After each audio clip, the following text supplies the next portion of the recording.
Hello, my name is Zhenya, and this video is going to be my October reading wrap-up. In the month of October, I completed 11 books. I was definitely trying to stick to a fall theme, and a lot of the books that I chose at the beginning of the month were definitely towards the fall side of things. Fall is my favorite season, and I had so many different books on my radar, but let's get into what I ended up actually picking to read this month. The first book that I read was The Love Elixir of Augusta Stern, and this is by Linda Cohen-Leugman. The story follows Augusta, who is newly retired and she just moved into a retirement home in Florida.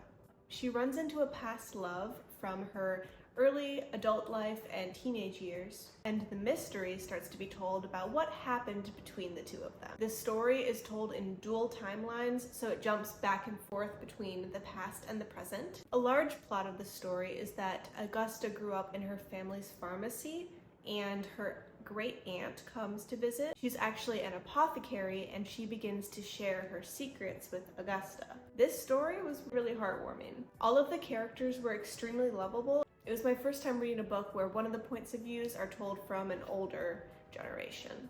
The chapters were really short, and I was always on the edge of my seat waiting to learn more about what really happened in the past. I thought that the writing flowed really well, it wasn't choppy, and sentences were smoothly connected. I really enjoyed the past timelines of the 1930s and the small family-owned pharmacy in Brooklyn. Overall, this book was a highly enjoyable read, and I would definitely recommend it to anyone. I ended up giving it 4 stars. The next book that I read was Once Upon a Broken Heart by Stephanie Garber. This story follows Evangeline Fox, who is a firm believer in finding happily ever afters and your one true love. However, at the beginning of the book, we find out that the love of her life is set up to marry someone else. Right at the beginning, Evangeline makes a deal with a very powerful fate. This sets the book in motion, and we're following the consequences that come to fruition because of her determination to put a stop to the wedding. I could go into a little more detail like the back of the book does, but I don't really want to because I feel like that spoils a bit of the fun of the book. Honestly, I enjoyed this book way more than I expected to. It's been on my bookshelf for quite a long time, and I've been putting it off, partly because there's a lot of hype, and I was scared that I wouldn't like it as much as everyone else does. Not sure why I always seem to think that, but also because the Caraval series, which was Stephanie Garber's series that's a prequel to this, was just okay to me. However, I feel like the writing definitely improved in this book compared to the last series. It truly felt like a fairy tale, and I was fully immersed in this world. I ended up giving this book 4 stars, and the reason I didn't rate it higher is because I didn't really see why everyone likes Jax so much, who's the male main character, and I wasn't really rooting for a romance between Evangeline and Jax. I wasn't exactly sure what the romance was supposed to be in this book, but it could have been an oversight on my behalf. This book did end on an open plot point, so I'll definitely be reading the second one because I'm eager to see where the next one goes. The next book that I read was These Silent Woods by Kimmy Cunningham Grant. The book follows Cooper and his younger daughter Finch as they survive in isolation in a cabin in the northern Appalachian woods. Finch is starting to push back about reasons why are they living in the woods and how come they need to keep their identity hidden. Something major happens, and then the safe haven that they're used to and what they've been living in for the past 4 years suddenly is no longer appearing to be that safe haven that they've been able to rely on. I don't really want to read too much more from the back of the book because I feel like it really spoils some details that are more fun to find out on your own. But if you're interested in hearing more about the book, you can go ahead and do that. I will say that I didn't know anything about this book going into it. This was a book that my boyfriend, or now fiance, picked out for me while we were book shopping, and I didn't read the back of it. He just read the back of it and told me I might like it. I think I just assumed that it was a thriller based off of the cover and the title. It just was giving thriller vibes. However, I was pleasantly surprised to see, after I've been reading it for a little more, that it's actually more of a literary fiction and it doesn't solely fall into the thriller genre. Because of that, I really enjoyed that we were able to connect deeply with the characters, which I find that you don't usually get to do in just a thriller. I loved the setting of this book, and I really enjoy reading about books that are set in the Appalachians. The ending of the book was actually very heartfelt and had me in tears, which I wasn't really expecting, although it's not very surprising because it was a father and daughter relationship, and that definitely tends to get me in the feels. I ended up giving this 3.75 stars, and it didn't get a higher rating from me because I felt like the big twist and the reason that the father and daughter had to go off grid wasn't as extreme as I was expecting it to be. The twist was definitely valid, but for a fiction book, I think I was just imagining that it would be a little more extreme, so my expectations were just not fully met with this book. It was still a really good book though, and I highly recommend it. The next book that I read was Intermezzo by Sally Rooney. All you need to know about this book is that it follows two brothers, Ivan and Peter, as they individually grieve the death of their father. You can really see how they process this on such a personal level, and also how the death affects the other relationships that they each have in their own lives. Sally Rooney knows how to convey the thoughts and complexities of people so well. This was the first book that I read in a really long time that felt very real, and I felt that every page had a purpose, every word was put there for a reason, and I really appreciated that. When I finished this book, I was genuinely sad that I didn't get to continue following the lives of these characters. I remember being a little bit thrown by her writing style in the other book that I read by her, which was Normal People, but for some reason it really clicked for me in Intermezzo. This could be due to my reading maturing with age and just overall being open to other narration styles, but I'm so glad that she chose to tell the story the way that she did. The stream of consciousness writing style really reminded me of Ulysses by James Joyce, except way less confusing. And she also throws in many references from not only Ulysses, but also other books, which she goes ahead and references in the back of the book. I really appreciated that, and I really like when authors are open about where they get their inspiration from, and especially when it's not just inspiration for the entire book, but they're telling about inspiration for certain passages and just smaller segments. Overall, Intermezzo was my favorite read of the month. I highly recommend it. I don't think you have to have read any other books by Sally Rooney to read it. I would definitely just go ahead and start with this one. I will be buying my own copy and rereading this book again for sure. The next book that I read was Good Girl, Bad Blood by Holly Jackson. This is the second book in the Good Girl's Guide to Murder trilogy. It's a little hard to go into depth of this book without spoiling the first book, but in general terms, Pip is a high school student who got tied up solving a murder in the first book, and the second book starts up with the aftermath of what went down in that last one. In this second book, she's trying to put her detective days to retirement. However, when a family friend goes missing and the police are not putting their all into the investigation, Pip does get convinced into attempting to solve this mystery. I went into more depth in my previous video, which is a reading vlog where I read this book and others.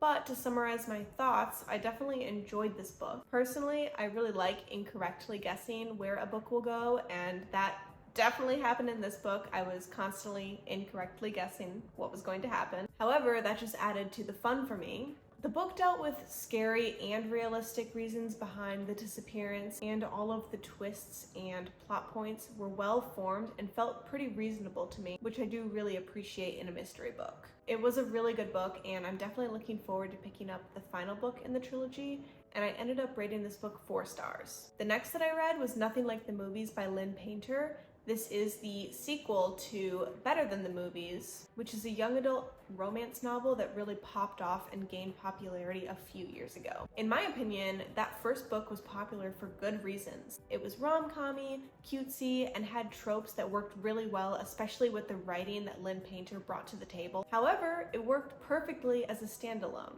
In my opinion, this sequel should not have happened. Nothing Like the Movies follows Wes and Liz once again, childhood enemies to high school lovers. However, now they are broken up and they end up at the same college again. Their paths cross and they're forced to spend time with each other, despite Liz wanting to keep it strictly business. Throughout the book, you learn a little bit more about why they broke up, and you get the joy of seeing Wes pine over Liz while Liz acts like a completely different person. I went more into depth on my feelings of this book in the last reading vlog, but I don't have a ton to say about this book other than I really didn't enjoy it, and it honestly just felt unnecessary. This is just my opinion though, and I'm sure that there are other readers out there who have loved this book or will love this book. Give it a shot if you were really obsessed with Better Than the Movies, but for me, it just didn't work, and I gave it 2 stars. The next book that I read was Six of Crows by Leigh Bardugo. I also read this in the previous vlog that I posted on this channel.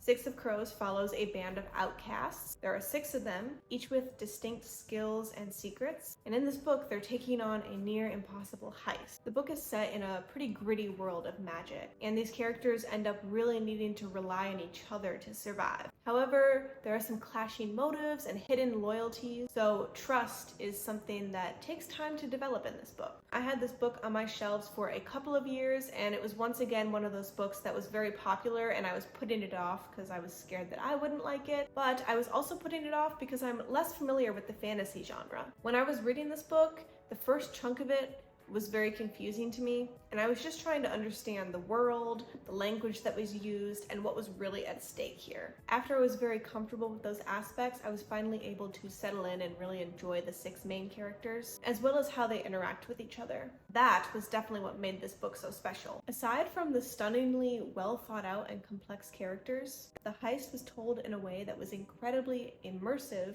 and as a reader, I felt like I was there in real time. I definitely got that on the edge of my seat feeling. Fantasy is a genre that I have not read a lot of, especially a high-stakes one like this, with a somewhat complex world and storyline to understand. However, I feel like this book was perfect to really dig into that genre, and I'm excited to pick up more fantasy going forward, especially the second book in this duology, which is Crooked Kingdom. I ended up giving this book 4.5 stars. I think with a reread, it could definitely be higher, but it did take some time for me to get into this book, so it didn't necessarily give me that 5-star feeling. The next book that I read was The Bell Jar by Sylvia Plath. This is a very powerful story of a young woman, Esther Greenwood, as she really struggles with societal expectations, mental health, and her overall sense of identity. It's set in America in the 1950s, and it follows her journey through a promising career, but also a deep mental crisis. It's a very raw book that deals with ambition, depression, and the sense of self.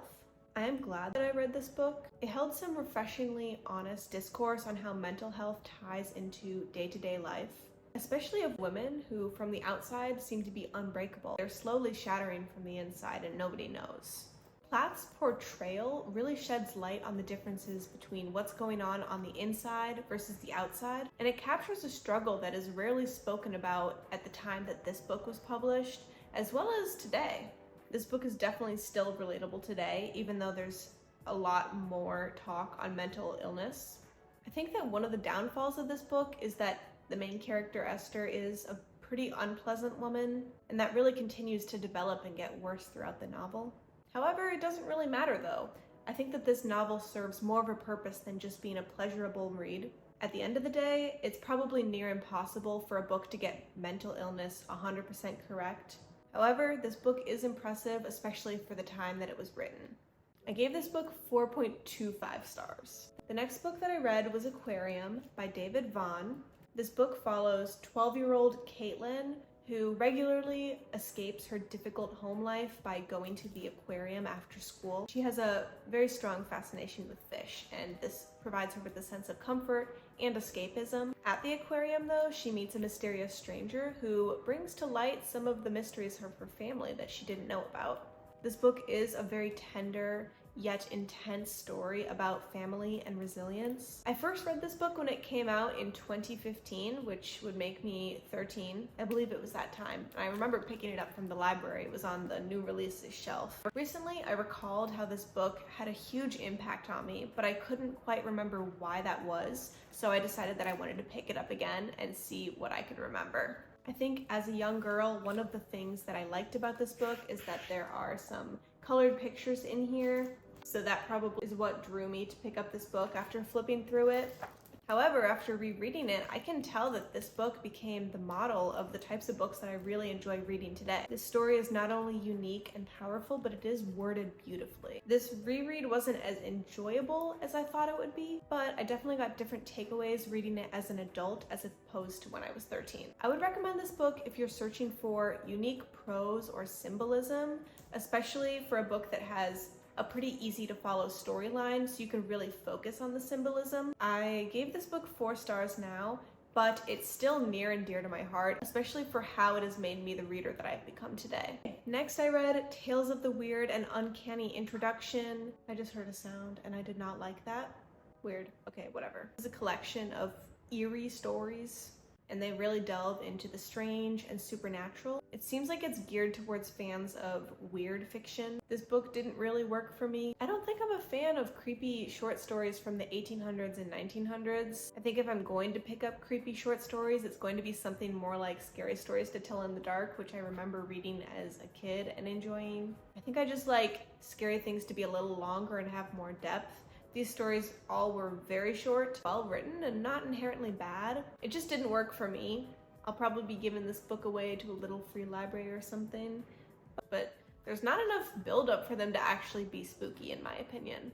Anyway, I gave this book 2 stars. It's not really a book though, it's just a collection of short stories, so I don't really know if that rating is very fair. And I don't think I mentioned this, but it is by multiple authors because it's different short stories. The final book that I read this month was Mary, An Awakening of Terror by Nat Cassidy. This book follows a middle-aged perimenopausal woman named Mary. She's experiencing some unsettling changes in her ordinary life, and this leads to her questioning reality as well as her own sanity. Strange occurrences begin to escalate, and she's forced to face these and really confront some buried secrets and fears that she has. This would be categorized as a psychological horror that also has some self-discovery in it. I'm not gonna lie, this was one of the scariest and goriest books that I have ever read. The language was kind of written on the filthier side, and the gore definitely had my stomach churning. Because of that, I really applaud Nat Cassidy as an author. And I was also really surprised to find out that Nat Cassidy is a man. And he wrote this book, which is told from a woman's point of view, a middle-aged woman about to go through menopause, in a really, what I would think would be accurate way. It felt real. It didn't feel like a man writing a woman, if you know what I mean. Definitely read this if you're looking for a book that falls on the freaky side of the spectrum. And I also highly recommend reading the author's note and afterword. It made me really appreciate him as an author, and I'm definitely going to be picking up other books that he publishes. I ended up giving this book 4 stars just because the first 25% of the book was pretty tedious for me, and it took time to get into the book and really enjoy it. Those are the 11 books that I read in October. I appreciate you sticking through this whole video and listening to what I have to say. Hopefully you found some books that spark some interest. Most of them were really good, and I had a good time reading this month. Stay tuned for more reading content to come in November. Bye!